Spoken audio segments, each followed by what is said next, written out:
In Matthew 14, there's a story about Jesus and his disciples. The story takes place in a setting similar to this, on a lake in a boat. Jesus and his disciples had just finished a long day of ministry. They just fed 5,000 people with just a couple fish and a couple loaves of bread. They were going to their next city for ministry, and Jesus told his disciples to go on without him. So the disciples got in the boat and went ahead.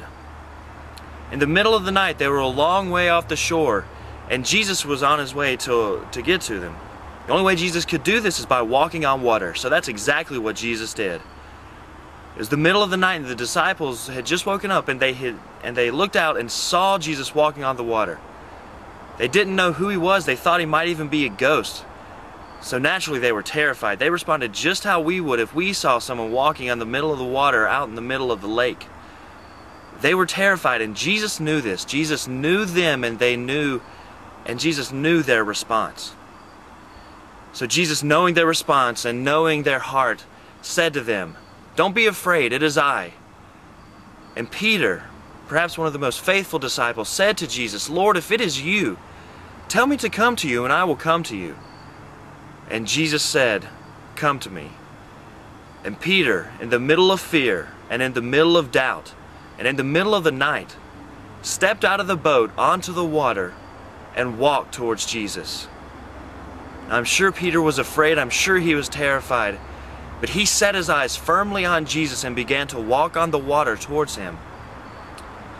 Now Peter began to realize what he was doing, and he saw the waves around him, and he saw the waves crashing into the boat. He saw the waves crashing around him, and he got afraid. He was afraid, and he started sinking. And when he started sinking, Jesus was right there with his hand extended to him. Jesus was ready to save him. Peter desired to be close to Jesus to the point that he was willing to walk on water, something he probably knew he couldn't accomplish except for with the strength and the faith of Jesus. And Jesus was faithful to Peter, and Jesus was strong for Peter. And when Peter needed to be saved, Jesus was there for him. Peter wanted a relationship with Jesus, and Peter wanted to be near Jesus.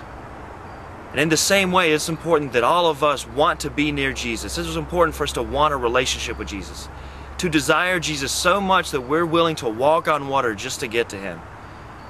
And sometimes in life, it's going to be difficult.